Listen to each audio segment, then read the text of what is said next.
කතා කරන්න යන්නේ ඕනෙම එක්සෑම් එකක් ලේසියෙන්ම පාස් වෙන්න අපි කොහොමද හරියටම වැඩ කරන්න ඕනේ කියලා. වීඩියෝ එකට යන්න කලින් මගේ channel එක subscribe කරන්න කියලා ආදරෙන් මතක් කරනවා. ඒ වගේම ඔයාලට තියෙන study ගැටලු comment section එකෙන් comment කරන්නත් අමතක කරන්න එපා. හරි එහෙනම් අපි වැඩි කතා නැතුව වීඩියෝ එකට යමු. ඔයාලා එක්සෑම් එකකට පාඩම් කරද්දී ඒ කියන්නේ A level වෙන්න පුළුවන් O level වෙන්න පුළුවන් නැත්නම් වෙන ඕනෙම එක්සෑම් එකකට පාඩම් කරද්දී ඔයාලට ඒකෙදි සබ්ජෙක්ට් විශාල සංඛ්‍යාවක් හම් වෙන්න පුළුවන්. O level වල ගත්තාම අපිට හම් වෙනවා සබ්ජෙක්ට් 9ක්. A level වල අපිට සබ්ජෙක්ට් 3ක් හම් වෙනවා. ඒ වගේ සබ්ජෙක්ට් ගොඩාක් තියෙනවා. මම කොහොමද මේ ටික ඔක්කොම පාඩම් කරගන්නේ කියලා බය හිතෙන්න පුළුවන් එකපාරම අපි පාඩම් කරන්න ගන්නකොට. හැබැයි ඔයාලා මේ සබ්ජෙක්ට් කොටස් වලට බෙදාගෙන පාඩම් කරන්න ගත්තොත් ඔයාලට හිමි හිතෙන්නේ නැහැ. එක සබ්ජෙක්ට් එකක උනත් පාඩම් ගොඩක් තියෙන්න පුළුවන්. හැබැයි අපි අද දවසේ පාඩම් කරන්නේ මොන සබ්ජෙක්ට් එකද?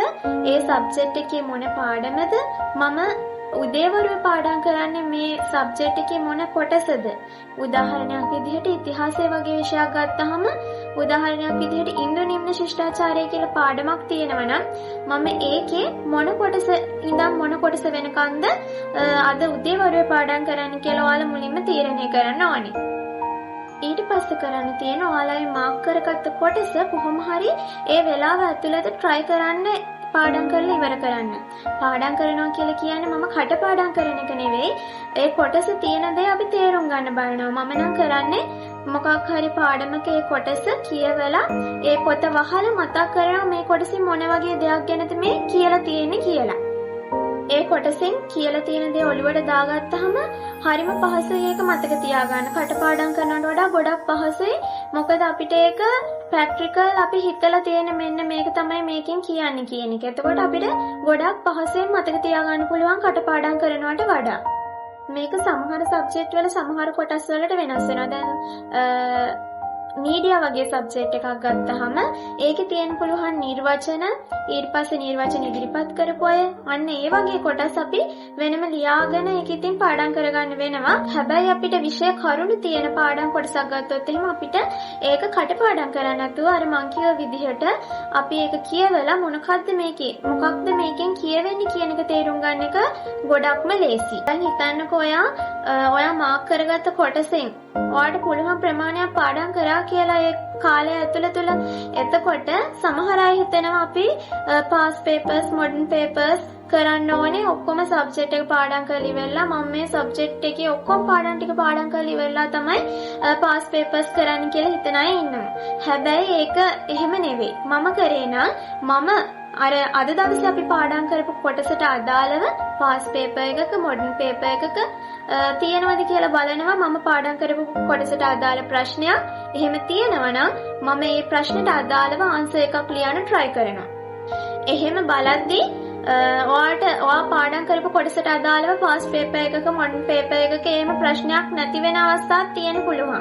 එතකොට අපි මොකද කරන්නේ? නිකන් ඉන්නවද? නෑ. අපිට කරන්න පුළුවන් අද වෙනකොට AI තාක්ෂණය ගොඩක් දියුණු වෙලා තියෙනවා. ඔයාලට පුළුවන් Google Gemini වගේ app එකකට එයාට සිංහල කතා කරන්න පුළුවන් දැන්. ඔයා පාඩම් කරපු කොටස ගැන මතකෙන් කියලා එයාගෙන් මේ වගේ කොටසකින් එන්න පුළුවන් අනුමාන ප්‍රශ්න මොනවද කියලා අහලා ඒවට උත්තර ලියන්න පුළුවන්ද කියලා දැනගන්න පුළුවන්. ඒ වගේ අද දවසට මම ගත්තේ සබ්ජෙක්ට් 2ද 3ද කියන එක අදාළ නැහැ. ඒ වගේම මම පාඩම් කරේ පොඩි කොටසක්ද කියන එක අදාළ නැහැ. ඒ කොටසට අදාළ ප්‍රශ්න වලට උත්තර ලියන එක තමයි මම නම් කියන්නේ හොඳම ක්‍රමය. මම කරෙත් එහෙමයි. ඒ වගේම කියන්න ඕන දෙයක් තමයි ඔයා පාඩම් කරන කාලය ඇතුළත ඔයාගේ ෆෝන් එක ඈඩ් කරලා තියාගන්නවා නම් ගොඩක් හොඳයි. මොකද නැත්තම් කොච්චර අපි මේ කොටස් පාඩම් කරගන්න හැදුවත් අපි ෆෝන් එක දිහා බලලා ආයෙ නොටිෆිකේෂන් බලලා FB ගිහිල්ලා Instagram ගිහිල්ලා WhatsApp එකට ගිහින් ඒව චෙක් කරලා එනකොට අපිට කරන්න තියෙන වැඩ කොටස කරගන්න අද දවස් තුර බැරි වෙනවා. ඒ නිසා ඔයා පාඩම් කරන්න විනාඩි 50යිද ඒ කාලය ඇතුළත ෆෝන් එක ඈඩ් කරලා තියාගන්න එක තමයි ගොඩක්ම හොඳ. ඔය පාඩම් කරන කාලය අතරතුර ඔයාලා ඉතින් පොඩි විවේකයක් ගන්න අමතක කරන්න එපා. හොඳට එළියට ගිහිල්ලා ඇවිදලා කරලා පොඩ්ඩක් වතුර ටිකක් බීලා පොඩි විවේකයක් ගන්න. එහෙමයි කියලා ඒක පැය ගානකට දික් කරගන්න එපා. පොඩි වෙලාවක් විතරක් ඒකට වෙන් කරගන්න. ඒ වගේම දැන් ඔයා අද දවස් තුල පාඩම් කරපු ඒවට පාඩම් කරලා පාස් පේපර්ස් කරලා පාස් පේපර්ස් එකට අදාළ උත්තර ලියවට පස්සේ ඔයා නිදා ගන්න යනකොට මතක් කරන්න මම අද මොනවද පාඩම් කරේ කියලා. ඒ වගේම ඔයාට ලොකු සතුටක් ඇති වෙන්න පුළුවන්. මට නම් එහෙමයි. මම මෙච්චර කොටසක් පාඩම් කරන්න හිතාගෙන මම මේ කොටස කවර් කරගත්තා කියලා හිතනකොට මට මාර හැපි. නිදා ගන්න යනකොට මම අද මේ වැඩ ටික කරලා ඉවර කරානේ කියන එක හිතට ආපුවම මාරම සතුටුයි. ඔය වගේ දවසකට අදාළව පොඩි පොඩි කොටස් පාඩම් කරලා පාස් පේපර්ස් වල ප්‍රශ්න කරගෙන යනකොට ඔයාට හිතෙනවා මම දැන් මේ ගොඩාක් ලොකු සබ්ජෙක්ට් ගොඩක් තිබ්බට මම මෙච්චර කොටසක් ඉවර කරලානේ. ඔයා දන්නේම නැතුව ඒ වගේ කොටසක් ඉවර කරලා ඉවරයි. දවසෙන් දවස කරද්දී ඔයා පොඩි කොටස් ඔයා සබ්ජෙක්ට් එකක්ම ඉවර කරන්න පුළුවන් වෙනවා. ඒ වගේ ඔයා සබ්ජෙක්ට් එකක්ම අවසන් කරලා ඉවර වුණාට පස්සේ පාඩම් කරලා අවසන් කරාට පස්සේ ඔයාලට අර මම කිව්ව විදිහට ප්‍රශ්න දැන් ඔයා ලියලානේ තියෙන්නේ. ඒවා ඔක්කොම එකට තියලා පාස් පේපර් එකම ටයිම් එක තියලා ලියලා බලන්න පුළුවන්.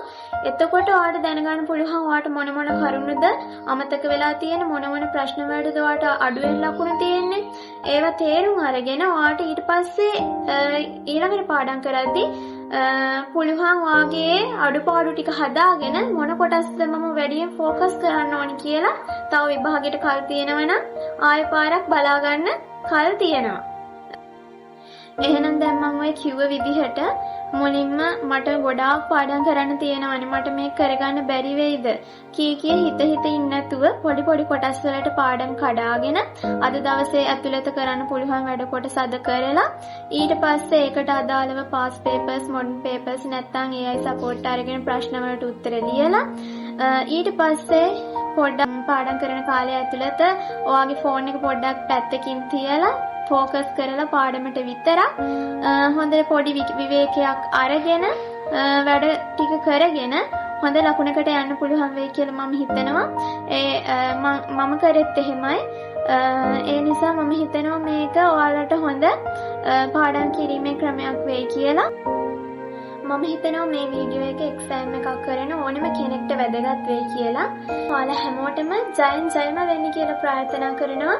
එහෙනම් තවත් දවසක අලුත් වීඩියෝ එකකින් හම්බෙමු.